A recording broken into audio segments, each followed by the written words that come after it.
What up, though? This your brother Mike X. My killers got them suits on like followers of Farrakhan. And welcome to the 17 Winners Podcast, the realest podcast in the game. I'm the jig in my city. Yeah. I'm not saying they not good. Nah. I'm just saying I'm the realest. Facts.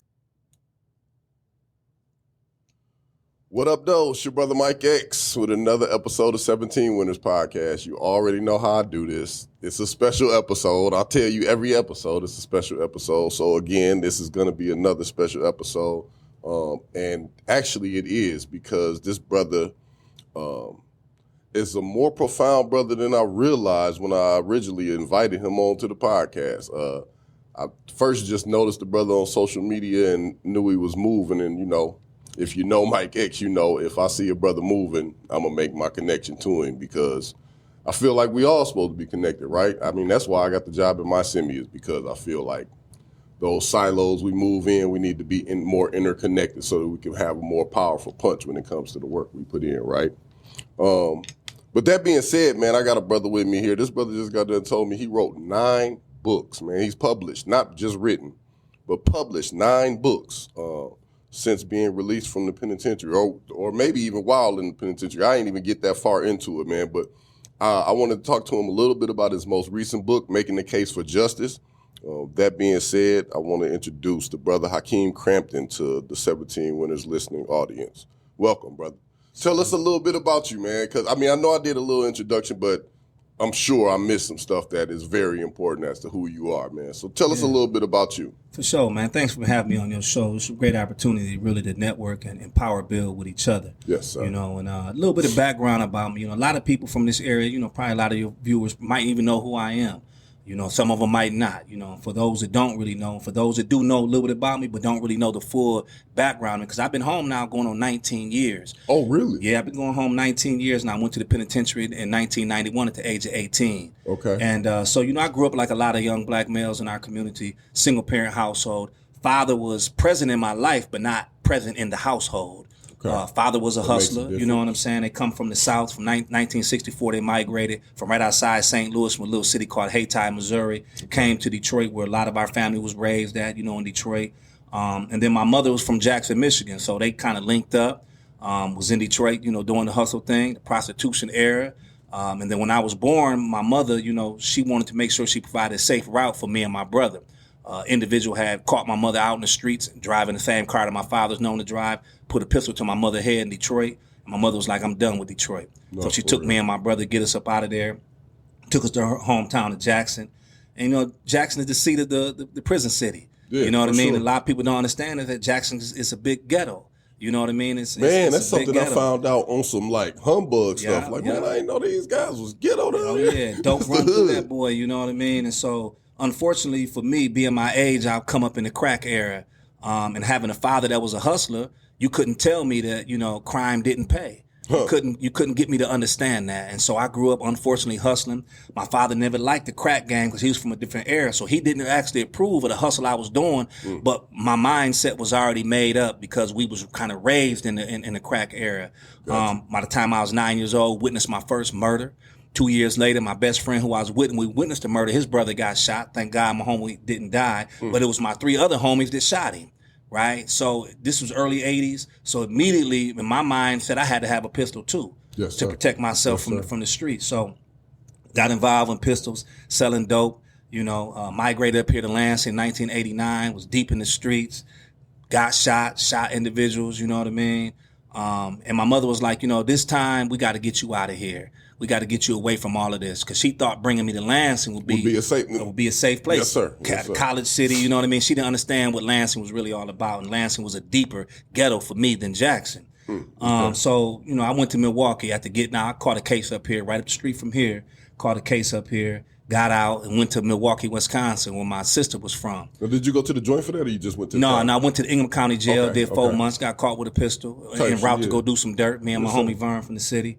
And my homie Vern. So we sat around and went to Milwaukee, and I was supposed to be enrolled in Job Corps. Okay. Right? Because Job Corps was supposed to really let me in once I had a HSED or a GED. Okay.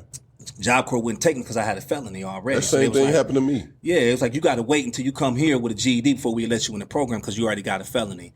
So while I was out waiting, to get in Job Corps, going to school in Milwaukee, downtown MATC, Milwaukee Area Technical College, man, I was hanging with the little homies that I had met in Milwaukee, and we was drinking, something we shouldn't have really been doing at our age. I was only 18. Yeah. And so we went to the party store on 60th and Silver Spring, right across the street from West Lawn Projects.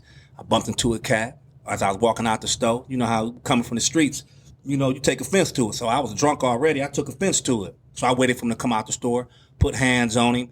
Later the next day, got arrested, got into custody. And they was wondering, who was I? Who are you? We don't have no background on you. Who are you?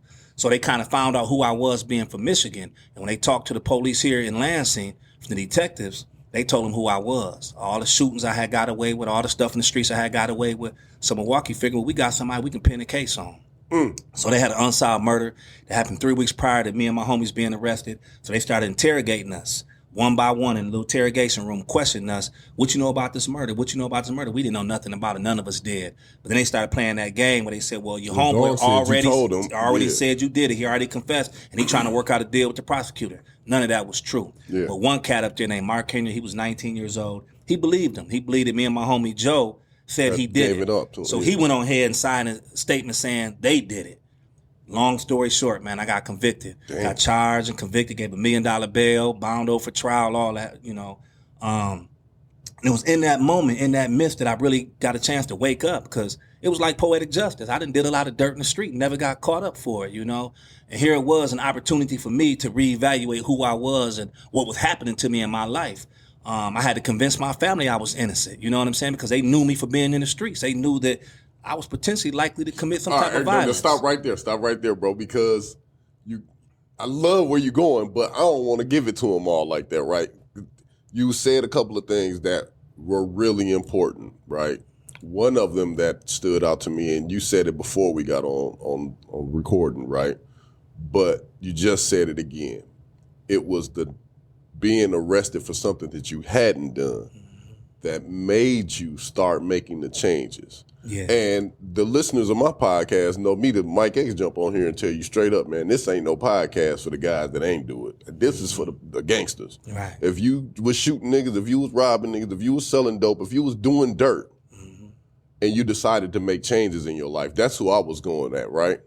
But I also have had a few brothers on here who, they was not necessarily guilty for the thing that sent them to prison, but still in the streets and made decisions to change their life. So I definitely want to go a little bit further into like that case and how you ended up in the penitentiary.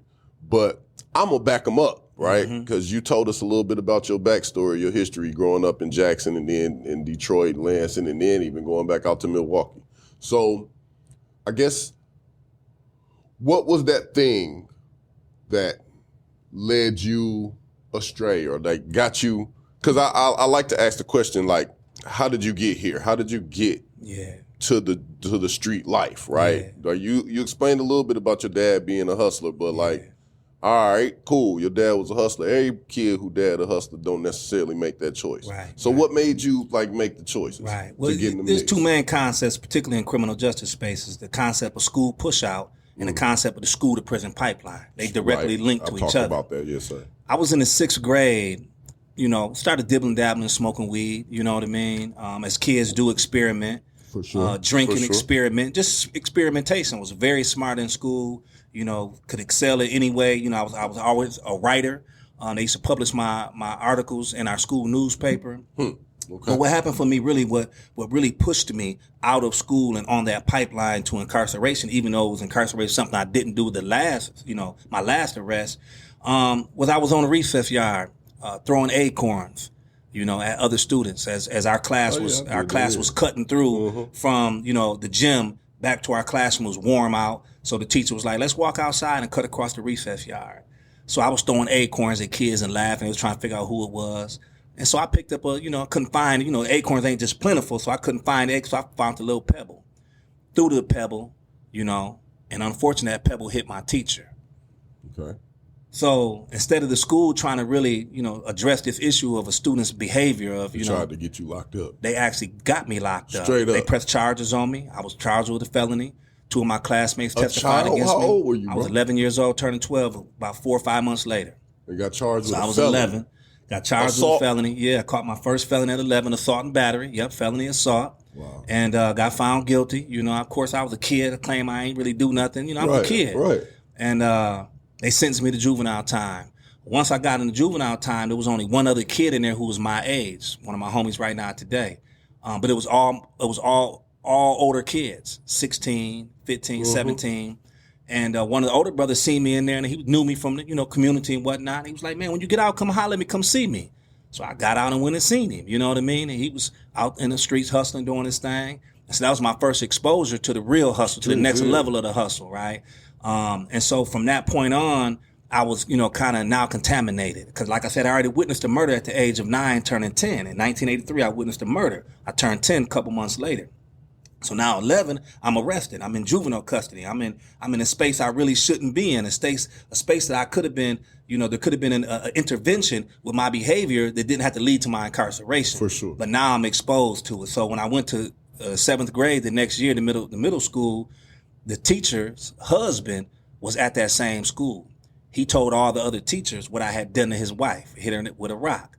So the teachers didn't give me a chance. So anytime my behavior was questionable, they immediately went to punishment. So I got kicked out of school, had to go to alternative. I didn't really belong in that setting, so I made my way back to public school because I adjusted my behavior, adjusted my grades, and earned my way back into the public school. But by the time I earned my way back in the public school in the 8th grade, it was a full-fledged crack epidemic in our city. Full-fledged 1985, 86. I was just going to ask, what year was that, like 85, 86. Yeah, it was 85 when I got locked up. And so by the time I made it back. And this is what grade? 8th grade? 7th and 8th grade, yeah. Okay. So I'm full-fledged now in the streets hustling crack, you know what I mean?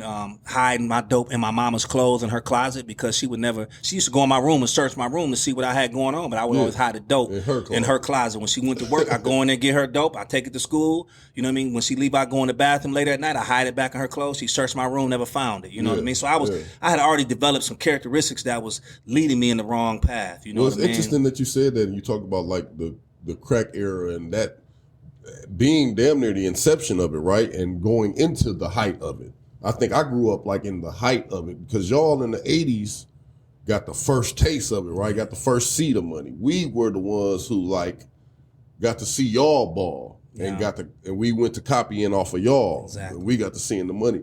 But it's interesting that you said that because this morning I facilitated class at Peckham here in Lansing for 18 to 24-year-olds called Peckham Go. And it's essentially just tool giving, like I'm providing tools of maneuvering through this thing that we grew up in that we probably, people like us didn't have anybody to help them maneuver through, right? So I was telling the youngsters earlier, man, it's crazy to even be a street guy in 2025 because the lucrative aspect of it don't even exist no more. Y'all ain't getting money. Right. Yeah, of course, there's money being made and people are making money, but like, I remember the street guys was like making money. It was actually lucrative. It was like a shortcut getting involved in the streets. Even guys who had better futures that they could reach to could make a shortcut in the dope game, make some decent money and get out the way. These days, that's not the case. We just got a whole bunch of like young men and even young ladies these days that are dealing with like cycles of misinformation and wrong training. And that's all they running with. It ain't got nothing to do with what we saw as a way out with using the street game or whatever, right? They not even looking for a way out. This is like it. Ain't no other, it's it. I got a homeboy that just got sentenced to 27 years. He just got sentenced last week. He was selling dope when I went to the joint. He sold dope the entire time I was in the joint. And I've been home almost 10 years. He was selling dope the entire time. I wasn't surprised he got locked up. I hope he wasn't, because that's part of the game. But it's as if people these days don't believe that there's an end to that shit. Like it's supposed to last forever. So it was. I just wanted to highlight that because of how interesting it is that the timing that you came in, it damn near made sense for you to do it. Mm-hmm. Whereas these days it don't. It don't. Right, right. Yeah, so, it definitely don't pay nowadays, particularly when we see what the outcome really is. Really is. When we was young, we was new to it, so we didn't really see the outcome of it yet. Nor did we see what they were doing. Yeah. And as a response to us. Right. The 94 crime bill happened to y'all. You know what I'm saying? Because the way we were operating in the streets. We just was raised up in it. Right. So yes sir. Yeah. So the mid '80s was hectic for us. For sure. A lot of people got killed. You know what I mean? To me, I look at what's happening now. We look at violence now. It's like our community is full of violence. But when we seen it in the mid '80s to the late '80s, to me it was much more dangerous, much more volatile, much more easier for you to get killed than even today. Because we look at like people look at and they say dang, Jackson getting violent, and I'd be like, I was 9 years old when I witnessed my first murder. All I can remember is violence. Like I don't got a space of time in which there was a break in violence, in which I grew up and it wasn't violence. So all I knew was violence from a young age. You know what I mean? So it's definitely a different era, a different perspective, and a different experience. Yes, sir. So me and using my voice because of my experience, I use it because I got a long entrenched experience in the streets, watching my father count, racks on racks, seeing him with tens of bowls, you know what I mean? Back in the early 80s when I was a child, didn't even understand what it was. Yeah, didn't even understand what was really happening. And so some of us got indoctrinated into the streets. Like for me, the streets was all I ended up coming to know. I had divorced myself now from school because school was just an avenue, a pathway for me to hustle and get money. You know what I mean? I was one of the first kids in my school with a pager on my hip. You know what I mean? So I was already working a pager as a 13, 14-year-old kid, right? So we kind of lost our way. I look at my generation as being truly lost, and that's the reason why, me having found myself, I have a responsibility and obligation to come back and give perspective to the life that I experienced to live so that the young people can understand that the outcome you're going to witness is going to either be death or the incarceration. And there's other avenues that you don't have to experience that. If you want to get money, there's so many ways to get money. Like me, I probably got more money than most of the dope dealers Most of them. all legitimate. Boys don't be. You know what I mean? And I can teach you how to do it too if you really want to. I done set many people's income right now. Many, not just a few cats. Many people's source of income right now is because I set them up. For that path because I've been where they ain't want to go. Yes, sir. You feel me? I feel that 100%. Which kind of leads me to where I wanted to go. So, to an extent, this podcast can become triggering, right? Because I take you back to the penitentiary. I want to kind of know what your experience is, and I want to inform our listeners, right? This is also about information, making sure people get to see what they don't really get to see. When it comes to that. Now, you've been home 19 years. You remember your prison number? Yeah, 245302. So that's a big thing on the show. I asked everybody their number because for me, at least, not only is it like branded on me in my mind, but that was a traumatic experience for me even getting the number. When I came through the bubble and dog told me, nigga, you ain't got a name no more. This your name, this number. You better learn these numbers. Ain't nobody calling you that name no more. That really messed me up. And I guess I didn't believe it until I actually got into the penitentiary, was moving around, and realized they not calling me. They calling me my last name and that number. They ain't calling me by the name my mama gave me. So, and I actually had one person come on the show that said they couldn't even remember their number. I was like, man, that's amazing. I can't wait to get there. So I just was like, with 19 years home, I've been home almost 10. It's been 9. August will be 10. So like, you got 19. I'm thinking, man, bro might have forgot it. Hell no, it's branded, huh? Nah, P.O. Box 351. You know what I'm saying? Waupun, Wisconsin. That's where I spent most of my time in the Wisconsin prison system. So that P.O. Box, my number is entrenched. But it's entrenched for a couple different reasons that most people that you've ever talked to that been to the penitentiary ain't experienced what I've had to experience. And that ties right back into my situation with my case. You know what I'm saying? As I said, I was sent to the penitentiary for a case I didn't do, although it was likely I could have done it. Yeah. You know what I mean? But I was totally innocent of it. So me serving my sentence was like this. Because I was innocent, I had to fight to get out the penitentiary. So I had a 45-year sentence. I was sentenced to 20 years, consecutive to 5, consecutive to 10, consecutive to 10, with a 45-year total sentence. Wisconsin ain't like Michigan. You don't get 10 to 20. You get a number, a final number, and that's your bid. Now, me having Wait a minute. What you mean? So wait a minute. So you had 45 years. 45 years. That's it. How did that work? So it worked like this. They give you. You say you don't get no 10. No, you get parole eligibility off 1/3 of your total sentence. That's parole eligibility, and then you get 2/3 off it is what's called your MR, your mandatory release date. Okay. So that for me, a 45-year sentence, 1/3 of that was like 12 years. 2/3 of that, or 3/4 of that and whatnot, was 30 years, which is my MR, mandatory release date, was yes, sir. 30 years. So I had to either get up to parole eligibility and get paroled after being flopped or whatever, you know what I'm saying? Mm-hmm. Or get to the MR date, which is 30 years off 45, and then they let you out automatically by law, and then you on supervision. So my route to freedom was a lot different. Yeah. Fortunately for me, I had a Wisconsin Innocence Project that came in and started advocating for me. Okay. But I was shipped out of state to a private prison in Oklahoma in 1998. So by the time they got on my case in 1999, they couldn't really access me because I'm in another state. So my case lingered in there, with them for a number of years until I got shipped back in 2002. I remember that. I thought that was just Michigan doing that. So no, they was doing that all over the country. All over the country, yeah. Because they were sending us to Virginia. They sent us to Oklahoma, Minnesota, and Tennessee from Wisconsin. Okay, yeah, I did not know that they was doing that all over the place. CCA, Corrections Corporation of America. Damn. They call it another name now, though. Damn. So by the time I got sent back, the 2 students that was representing me had finished law school, so they had to. They was done with my case. I had to wait for more students to be assigned to me. So a new group of students got assigned to me. By then, I had 14 years in the joint off this 45-year sentence, and I wasn't really that you ain't do that I didn't do. So I wasn't really looking at. Look, I'm gonna give y'all time and be patient for another however long for y'all to figure this out to get me home. Hell no. Sometimes you got to know somebody to know somebody.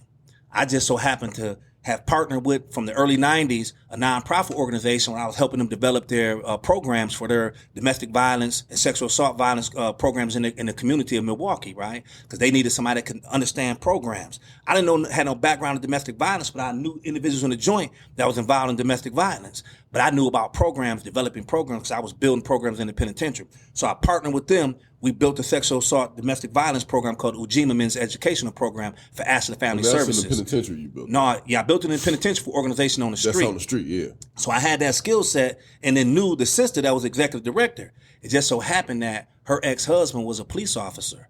Her ex-husband that was a police officer was friends with the current at that time, parole chairman, who was also a former Milwaukee police lieutenant. Mm. So she knew him and could put together a meeting with my Wisconsin Innocence Project attorneys so they can sit down and say, hey, brother, you know what I'm saying? You to run a parole. We got an individual that's in penitentiary that's innocent. You need to let this man out on parole, which normally they can't do because by law you have to meet 5 thresholds in order to get out on parole. One of them is accept responsibility for the crimes in which you committed. Mm. Serving sufficient time, so if I ain't do it, complete program, and all those different things. So I'm always claiming I'm innocent every time I go to the parole board. I had been to parole board 2 times before then.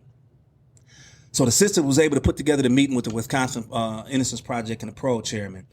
When he heard my case from them, and then happened to also know the detective that set us up and framed us for this case, he understood that this brother's most likely innocent.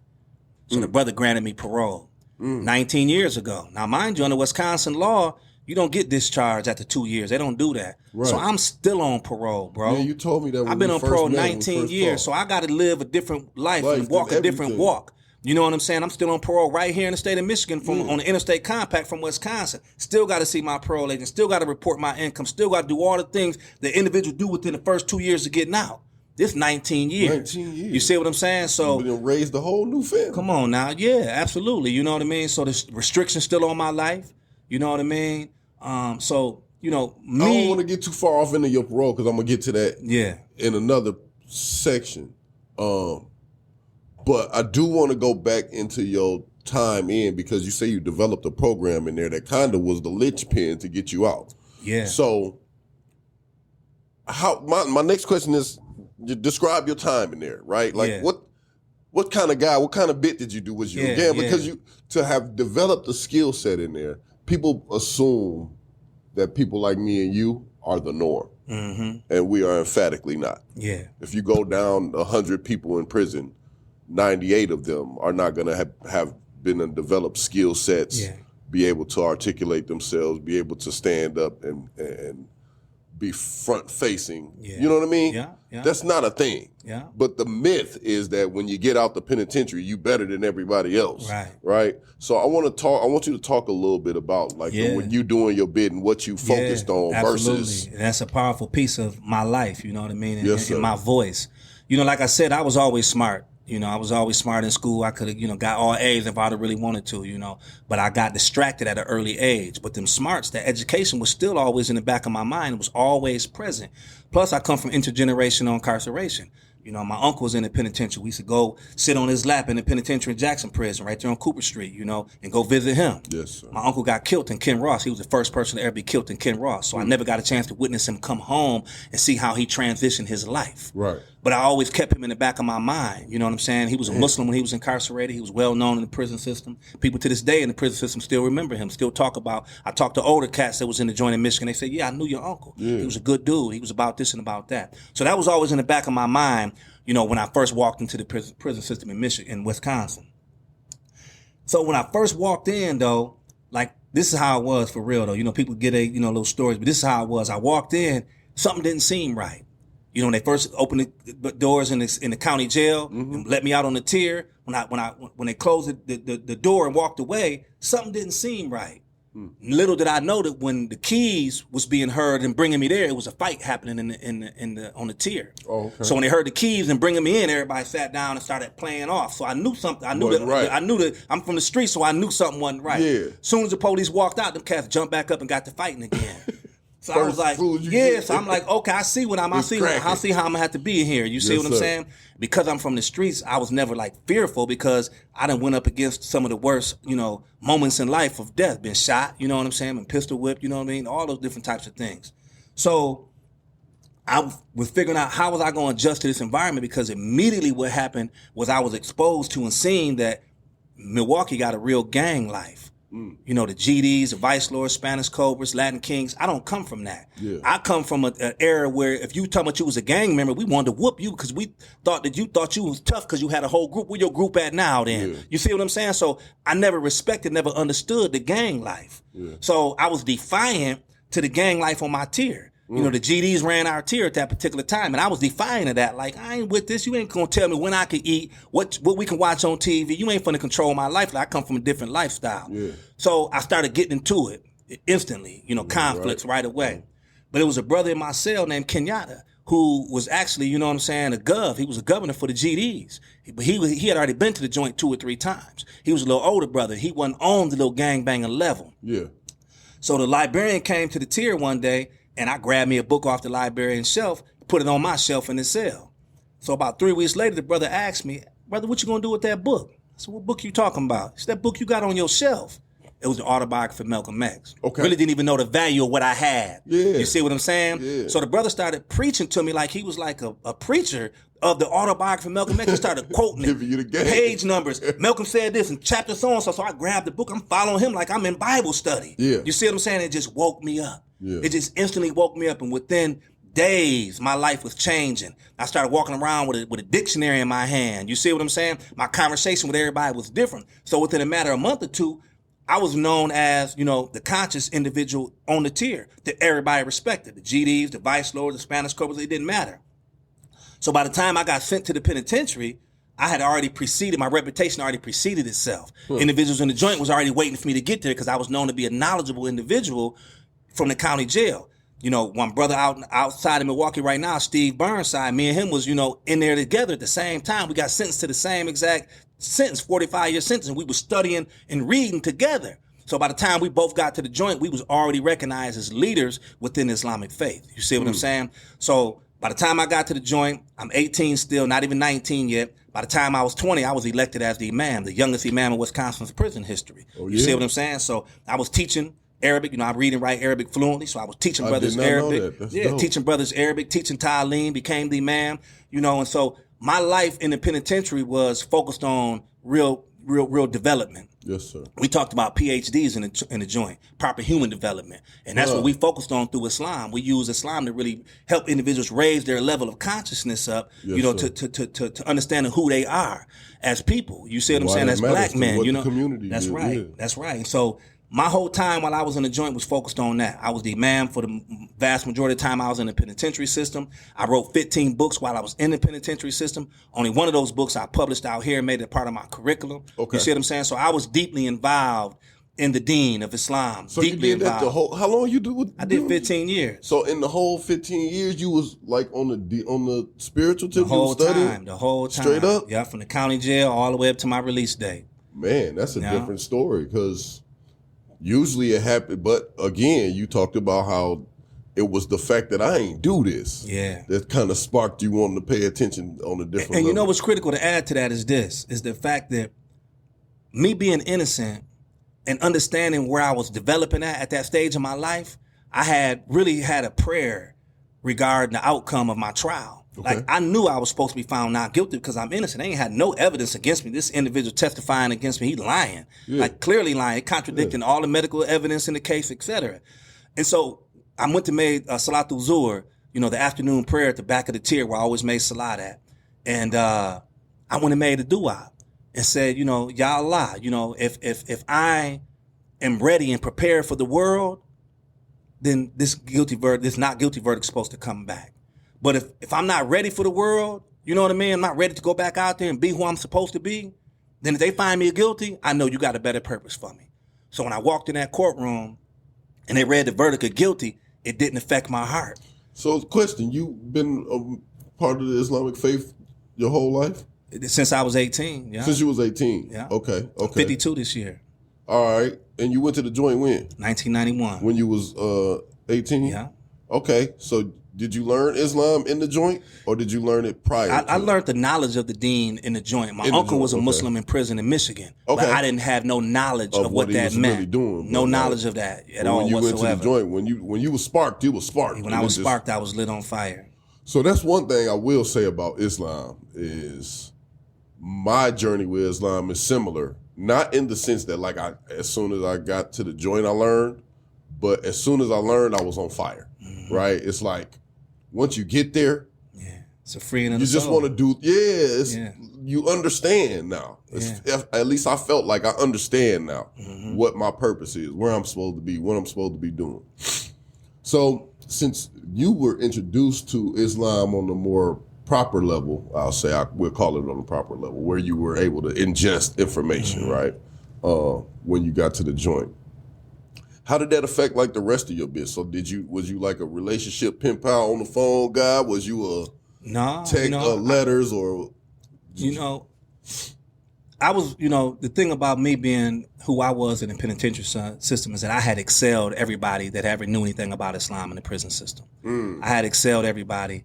I had built a relationship with Muslims across the world, right? I was recognized as a scholar in Islamic faith. I was granted ijazas, authorizations to teach Islam by scholars in the world. Yes, sir. Scholars in the world, would use my textbooks. I wrote textbooks on Islam. I wrote really? textbooks on Usul al-Fiqh, on Ilm al-Sharia. I wrote textbooks that I still have to this day. Just haven't published them since I've been out. I had a correspondence course with hundreds of Muslims all across the prison systems in other states. Just learning Islam. Yeah, brothers would write to me, and request materials, and I would have materials at home that my mother would ship to them. You know what I mean? So, my manuscripts right now still circulate in the prison system in Wisconsin. Yes. That's dope. I had a sheikh, in Jordan from America who's learned Islam, went back to the Middle East, became a sheikh, sheikh in fiqh, sheikh in Sharia, sheikh in Tasawwuf. And he actually came back to America to come visit me in the prison system. Straight up. When he came to visit me in the prison system, that really elevated my status as a Muslim scholar, in the prison system. Because he's one of the most well-known English-speaking Muslim scholars in this world, Sheikh Hakim Crampton. I don't know if you know who he is. I don't, but he translated the book, The Reliance of the Traveler. Okay. And that book is the epitome for anybody studying Islamic jurisprudence in the English language. If you're going to study Islamic jurisprudence fiqh, you're going to have to use that book. You're just going to have to, because it's the most in-depth discipline, most in-depth look at is ilm al-fiqh, the science of fiqh. And what you're supposed to do was zakat, salat, you know what I mean? Alms, all of the different things, inheritance, all of the different elements, tawheed, everything you learn in Islam, you had to go through a book the most exhaustive. The book is this big. Well, that brother became my sheikh, you know what I mean, and shared intimate personal knowledge with me, intimate letters that he would send me that I would then be able to teach to other individuals. And because I was also fluent in reading and writing Arabic, I studied everything in Islam from the Arabic sources. So right now in my house, if people who've been in my house, they look at my shelf and they like, wow, my textbook is Arabic textbooks. I can open them up and read them, you know what I mean, and translate them. I can even translate. And so, I had a different responsibility in the prison system. I lived my life in a different way. I could bridge gaps in the prison system with people that couldn't, with like the various gangs. I could sit down with any one of them, and bridge gaps that was potentially leading to riots in the institution because I was that respected in the prison system. You know what I mean? Did there ever was there ever like drama after that you had to handle as? Yeah. Oh yeah. We had to shut stuff down periodically. Okay. What happened was, I'll give you a great example. In Oklahoma, private prison, one of the Muslim brothers named Mukhtar, he got beat up. GDs whooped him, crushed him, stumped him, beat him down, simply because one of them threw some dope on the yard. And the police seen it and thought it was a Muslim brother that had dropped the dope. And all the brother did was spoke up and say, no, that wasn't him. He was walking the yard with me. GD's like, oh, you in GD business. Right, yeah. So he went and violated the brother. So we required, as a result, I was the imam at the time, we required that the GDs hold them two individuals responsible for falsely putting their hands on this brother. And we needed to witness them personally violating them individuals. Well, there was a rift in the GDs. There was a gov from Chicago. He was a governor of the GDs. He actually had it for the joint. But there was another respected GD in there who wasn't a gov. He had rank, but he wasn't a gov. And he was from Milwaukee, and his name was Maniac. He was protecting the two brothers and wouldn't let them be violated. Whereas the gov called it and said the brothers got to be violated. They was wrong. Yeah, but so being from Milwaukee, homeboy stuff. And the gov was from Chicago and they was from Milwaukee. Out of town. That's right. So, I gave him a little time, gave him a little reprieve, you know what I mean? And they didn't come through with, violating them individuals. And so, me being who I was and being the responsible party as the imam, I had to have them individuals dealt with. So I had a brother named Awan Sajah. Said, when you catch them brothers, you whoop the brother. And the other little brother who got beat up, he wanted to get the other brother. So he said, don't let nobody touch him, let me get him. So them two individuals whooped them two individuals.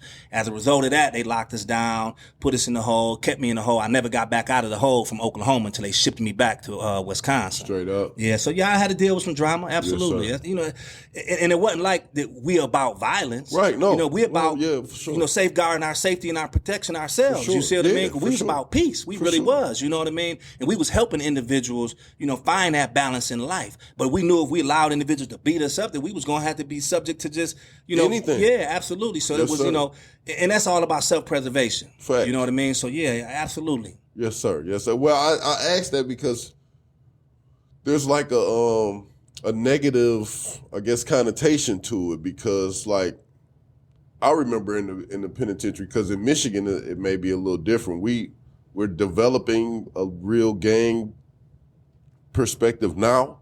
But when I was in the joint, it was more heavily religious organizations that are in control, similar to like little mafia groups, right? Mm-hmm. But I remember backlash from like having to protect us.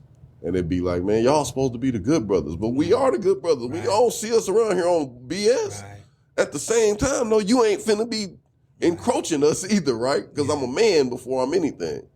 So I just appreciated that perspective. But a lot of these gangs got street as opposed to how they started. A lot of them didn't start like that. Real facts. Like I was locked up with Mickey Wayne, who was the brother that's responsible for taking the GDs out of the prison system from Larry Hoover and spreading it across the country. He's a Muslim brother. His name is Ali Hamim. He lives in Kentucky right now. He knew the original lit. He knew what the GDs was really trying to build when they first started. Yes, sir. And then the kids, crack cocaine came and, the hustle came and it corrupted it. And it made individuals, same thing. You see what I'm saying? So I was locked up with them, bro. I was locked up with Minister Salim, one of the ministers on the Vice Lord Council. You see what I'm saying? He was, he helped write the Royal Renaissance, the new lit for the Vice Lord Nation. I was locked up with him. Locked up with a lot of brothers from Chicago. that was plugged with the street organizations. The older you were, the more you understood that the gang banging activity really wasn't about it. Because GDs, vice lords, they require you to go to school and get an education. Right. You see what I'm saying? They require you to do, physical therapy. You got to be, you know what I'm saying, exercising and keeping yourself in shape. All those different things that, you can't lie, you can't use drugs. Those are the lit of these organizations. That's right. Universal principles. Universal principles of life and living and success. Yes, sir. That's right. Yes, sir. That's right. So I've always been a proponent who, and I respect that about you for saying that, because earlier when you was talking about your interest in the penitentiary, you was like, man, I ain't respect that gangs. And I understand it because I felt like that to an extent too. At the same time, though, I did understand it, you know what I'm saying? Because I was really closely entrenched in it. Like, I never actually got initiated as a GD, but like all my homeboys was GDs. I grew up with GDs. If they finna come bust the GD's heads, guess who head getting bust with them? If we finna go bust some heads, guess who finna bust some heads with you, right? So in that sense, I have always been entrenched with some gang, and I grew up in Dallas, Texas. I'm from Keeson Polk. So growing up in Dallas, Texas, I grew up around Bloods where this was a whole different type of blood set than even the original blood sets in LA, because they done been branched off down here in the South, right? So I have always had a kind of a soft spot when it comes to the connection to the street organizations, because I understand them. Right. Coming into the Nation of Islam, Minister Farrakhan helped me to really understand how those street organizations were really originally created for good. And then of course, when you start studying and doing due diligence and you learn and lit and all of that, it's like, wow, brother, we just got lost. We just, as we do. We could have been protecting the community, building big, brighter communities. You know what I'm saying? Yes, sir. And we got lost, as we do. Yeah. That brings up a good question that I ask on here from time to time. Why do people join religious organizations in the joint?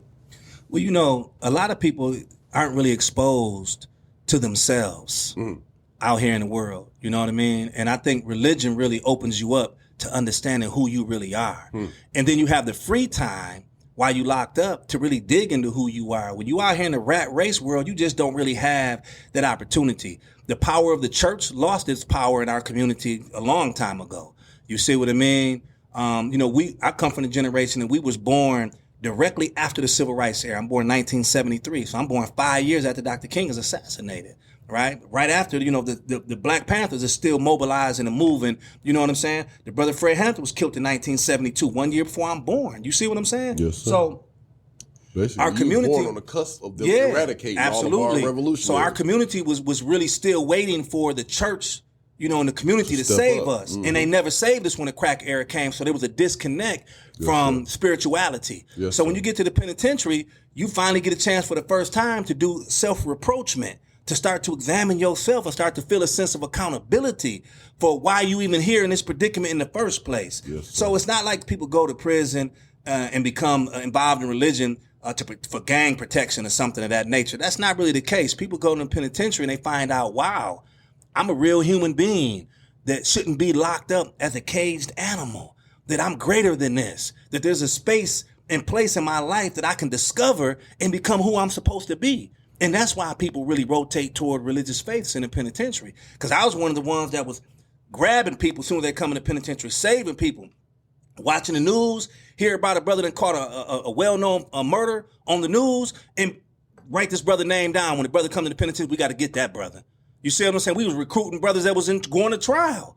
When we all the way in the penitentiary. You know what I'm saying? Like, I can name so many brothers right now whose cases I watched on TV, on the news, and the brothers came to the joint and came to the fold. You know what I'm saying? And we went and grabbed them brothers because we knew we had a responsibility to save these brothers, especially the brothers that lived the life that we lived, that lived in the streets and harmed people in the streets and shot people, pistol whipped people, poisoned our community with drugs.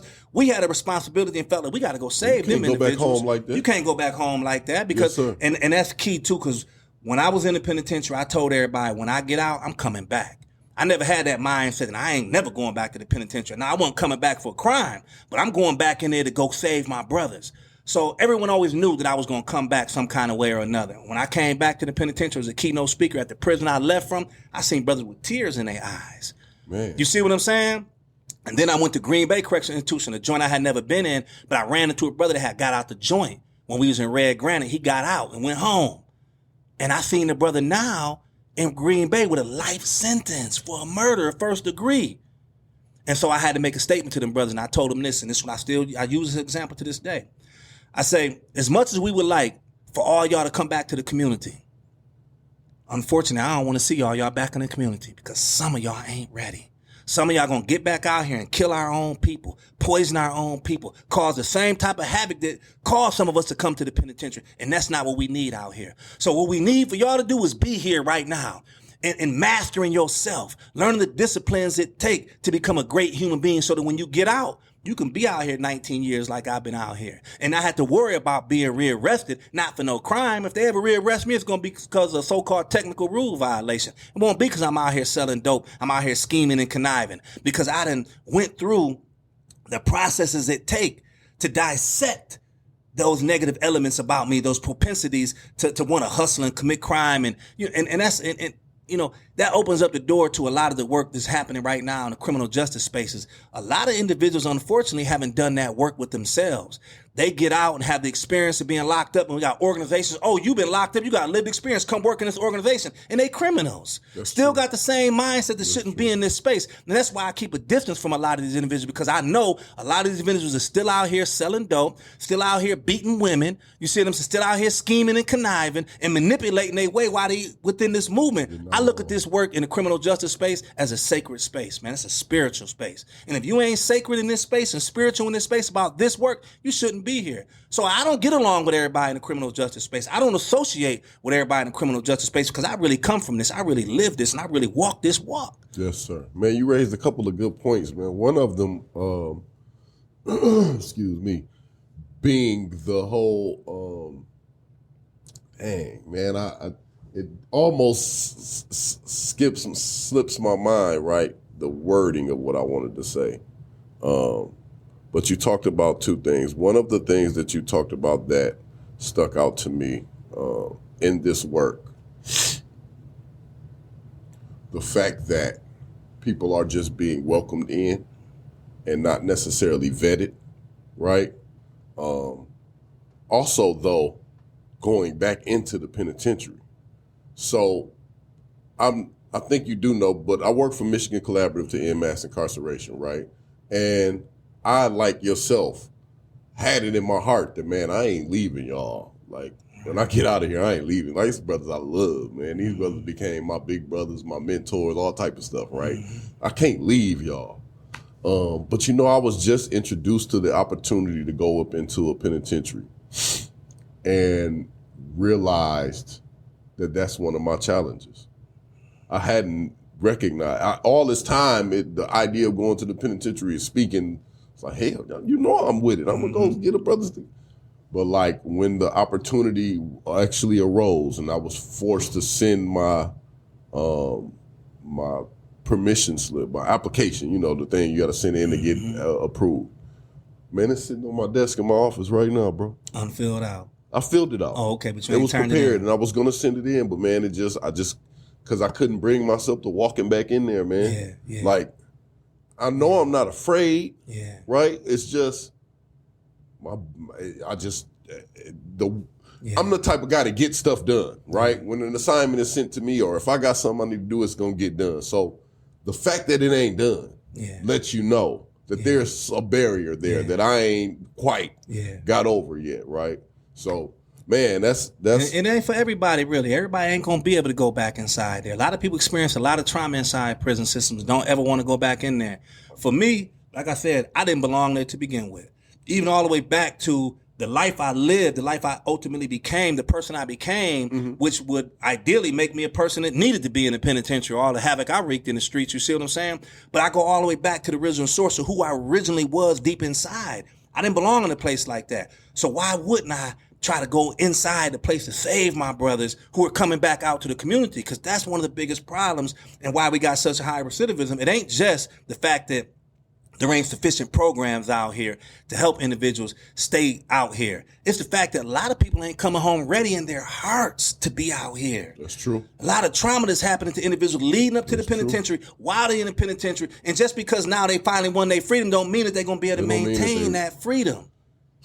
You know, so it's a lot of work that got to be done, man. And some of us can do it, and not all of us can.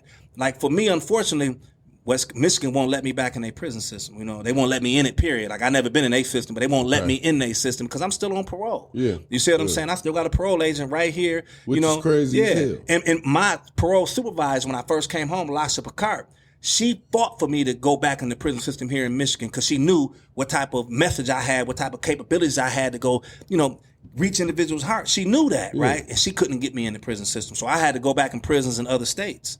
Can't get in West Michigan prison system. But, you know, I did my time in Wisconsin anyway, so I got a connection there with those people, you know, that's locked up in that system. So I've always been welcome back there. So let me ask you this. Do you have like an out date for parole, or is it just life? So, no, I had a 45-year sentence, so it So you got to ends. finish the 45 years It ends on in parole? 2036. That's crazy Crazy hell. as ever. That's how they Unbelievable. playing that? Nobody can even comprehend that. Now, Wisconsin did recently change their law to kind of mirror Michigan's, but they're not implementing it. They being super selective, and they only let a few people out early. You know, and my parole agent right now back in Wisconsin, she told me they told her don't even ask for him again. Don't even ask can he be discharged early again. And that's because, for one, I claim to be innocent for a homicide conviction. Right. And so in their policy, the way they're practicing that policy of letting people off early, they're not letting nobody off early that has a violent offense. So, you know, if you got a violent offense, no matter what you're doing out here in the community, what successes you done made in the community, no matter how high of a standing you have in your community, you got to do your whole bit on parole, on supervision. Wow. And so Wisconsin's law is like this. They have truth in sentencing like Michigan has, but their truth in sentencing is a lot different. So they broke their sentences essentially into half. So when I first went in the prison system, armed robbery was 20 years. Now armed robbery is 40 years. So what they do with people in prison now in Wisconsin, if you get convicted of armed robbery, they give you 20 years in the prison, truth and sentencing, and then 20 years on supervision. So you still got 40 years. You got to do your whole 40-year bit. 20 years in, 20 years out. Wow. And that's how their system is set up. And it don't make no sense because individuals should have an opportunity to redeem themselves and earn their way back into the society. Yeah. So like people always tell me, you know, people in Michigan don't understand. They be like, man, you done did this, and the governor done appointed you, and you done did this, and that don't matter to them. Wisconsin ain't even paying attention to the good I'm doing over here. All they want to know is he in violation? If he's not in violation, will we see him with his discharge papers in 2036? That's all they care about. Let me ask you this. What's your stance on the prison system? Because you said something that I for sure agree with to an extent, and I agreed more before.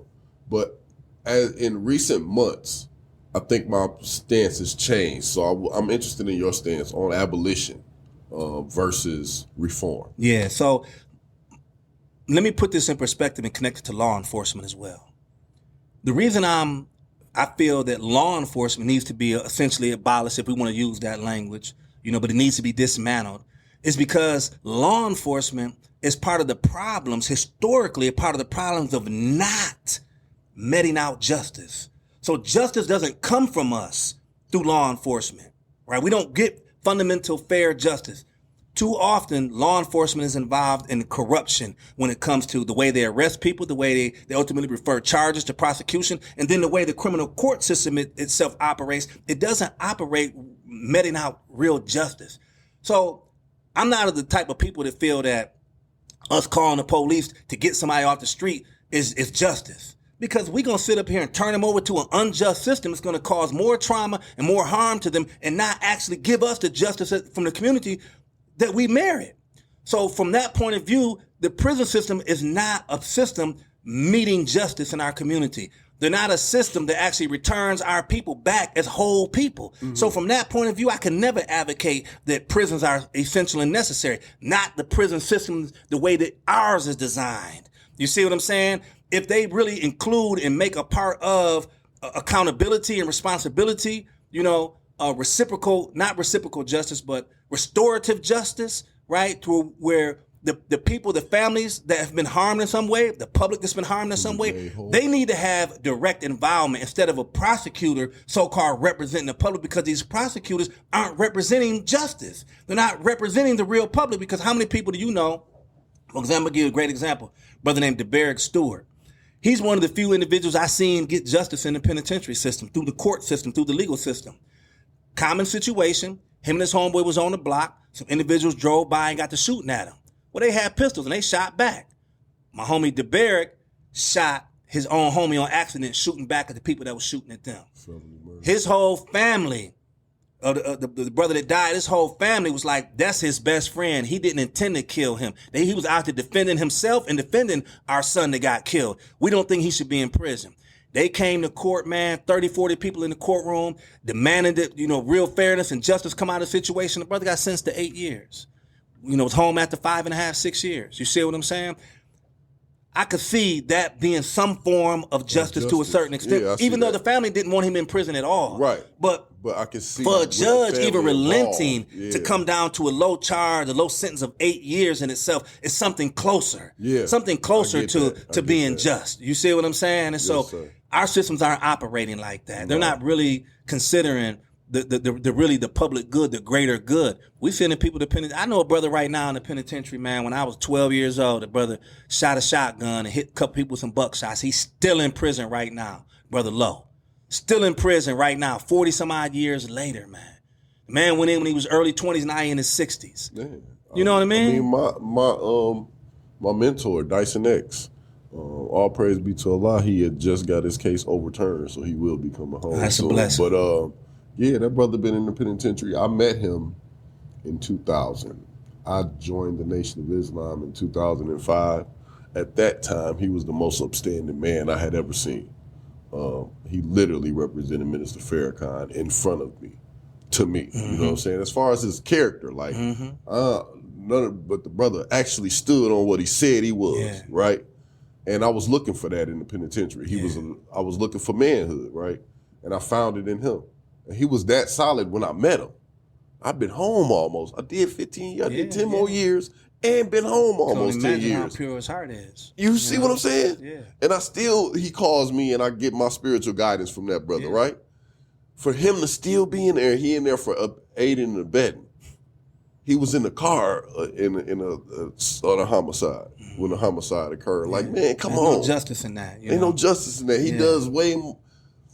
If the work that I've done since I've been home has the value that people place on it, you got to give it to him. Yeah. Because it was him that inspired this for me. Yeah, and that's why my latest book, Making the Case for Justice, is dedicated to Brother Kenyatta. Kenny King, that's the brother that opened me all the way up. Talk about your book a little bit, bro. Yeah, so, the beauty about my new book is that, thankfully, it reached number 1 on Amazon. Man, I saw sales, that. Yeah. It's at number 3 and 4 right now, fluctuating around here and there, you know what I mean? But it's still a bestseller. Still ranked, still a bestseller, absolutely. And this book, I actually started writing this book in prison. Okay. Yep, I started writing this book in prison. When I was in Oklahoma, I started collecting essays about society. Being a person that was formerly in society, now I'm in the penitentiary, I get a chance to evaluate society from a point of view that people just really can't, unless they're in a situation like ours. Yeah. So I was evaluating our education system, how it fundamentally failed me. I was evaluating our religious system from the community, how I didn't get the support I needed religiously from the streets. I was evaluating politics, right? I was evaluating these systems that I got a chance to really study and watch while I was in the penitentiary. So I was collecting essays on it. When I got out of prison, the work that I started doing as an advocate, right, using my voice in spaces, I periodically had to write about it. So I would take those writings, those essays, and add them to the chapters. So the book has really been, being worked on over 24 years. It's got released just late last year after 24 years of collecting essays on them. And so the book really speaks to my voice and my perspective and my experience in advocacy and fighting for justice and evaluating justice. So it's subjects in there that deal with Ebonics, for example, Black vernacular English. Is there a value in that in our community? How can teachers and educators understand its usage in the classroom? And how is that tied into justice? Because, of course, our kids are being pushed out of school for the language and lingo that they use. Like I use this example all the time. A young Black student walks in class and see a teacher with a nice sweater on, and he said, "Oh, that's Miss So-and-so, that your sweater fat." She don't understand his lingo and think he's saying that she fat.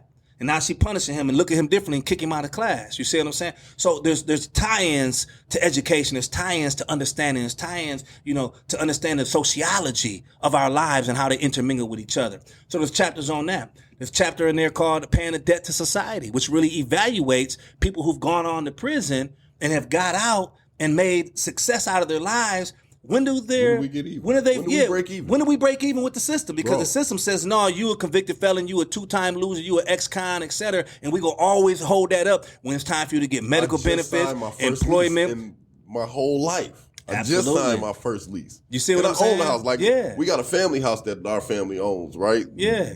But like my first lease to rent In your name. Oh. Yeah. I had to be home 10 years. when I was in prison, I always knew that because I was going to have a felony when I came home, that was going to weigh against me. So I always said, I got to get out and buy me a house. So I bought my crib, like within a couple of years of me being home, I bought it. Yes, sir. You know what I mean? And that's the house I still own and live in to this day. You know, Yes, just sir. outright bought it because I was worried that they ain't going to never give me a lease. I got a homicide conviction on parole for it. They ain't going to let me live there. So yeah, so my book is tied into all those subject matters, man. It's tied right into education advocacy, social justice, criminal justice. You see what I mean? Talking about, should in fact, communities build new jails. In my community just recently, they was trying to build a new jail in our community. If they build a new jail, what requirements should it meet? Because I tell people this all the time. We overlook this. No jail in the world should ever have a bullpen in it. That is the most inhumane treatment possible. For you to arrest somebody and put them in a big old room with 15, 20 other people with no privacy, no amenities, no sheet, no pillow, with the light on 24/7, and to keep them in there a day, 2 days. Hey, if you get stuck in the weekend, you might be there. I'm finna say, I've seen guys. Come on now. 5 days. I was in the city jail in Milwaukee for 6 days. That's crazy. You see what I'm saying? Eating bologna sandwiches. That is inhumane. So that should be one of the first topics we talk about as people directly impacted. If they want to say they want to build a jail, you got to come talk to us and understand what's really happening with that jail system, the impacts it's having on people's lives before you go off to talk about we're going to build for public safety. How is it really public safety and people are getting traumatized from being in inhumane conditions? Yes, sir. You see what I'm saying? So, my book really tackles all of those issues. And I think that's probably why it remains a bestseller, because people are looking at this book as, a real eye-opener into what's happening in society and how we really evaluate society from people that's been most harmed by the policies and practices of society. So the full book's title is called Making the Case for Justice and Advocates Making the Case for Justice, an Advocate's Journey in Social, Criminal, and Education Justice Reform. You know what I mean? Because it's my journey in all these spaces that we work within, that I use my voice in.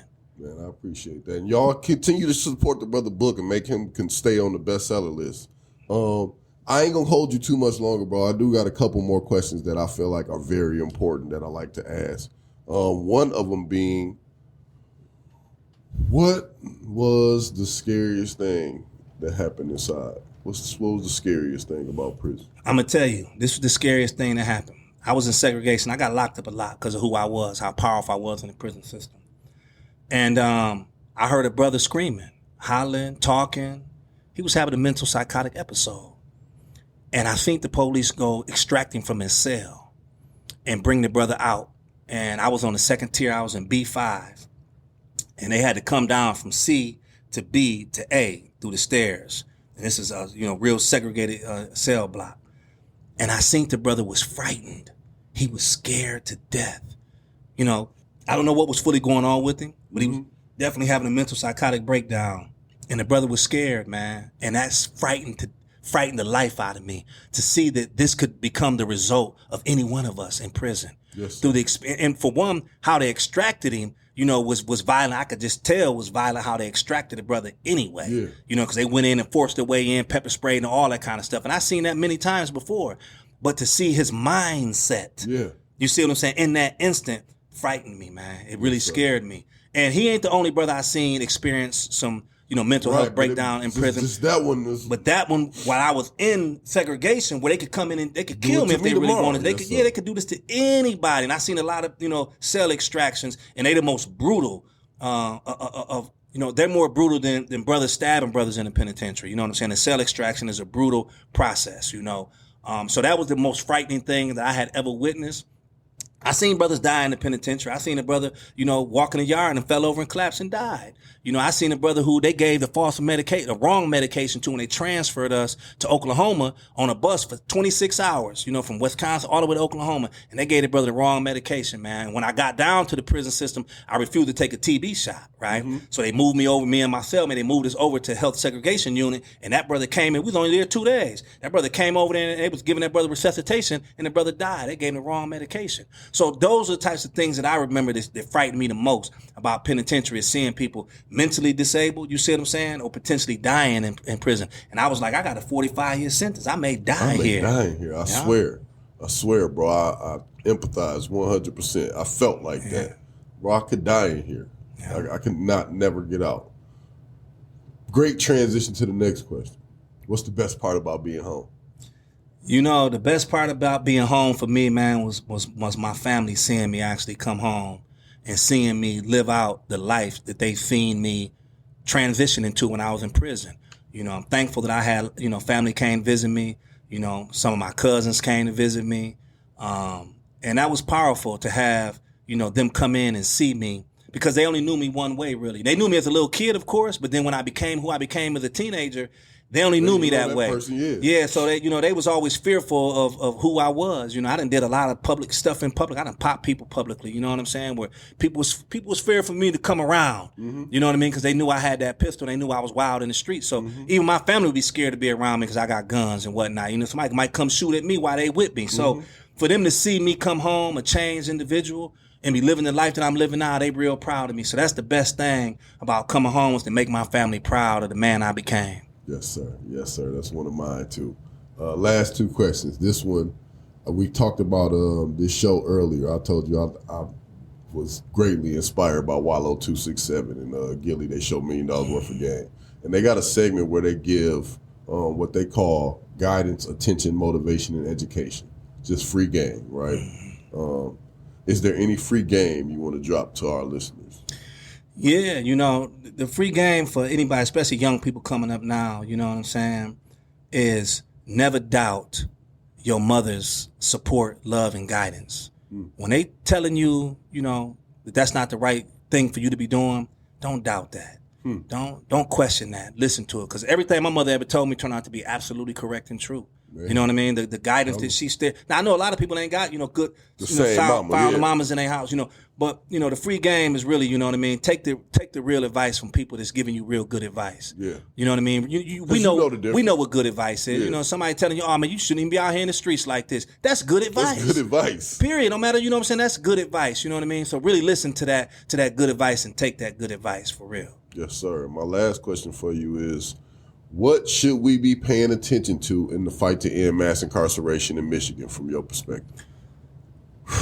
Man, the way in which policies are implemented across the board is what we really have to focus on. How we going to really change those policies?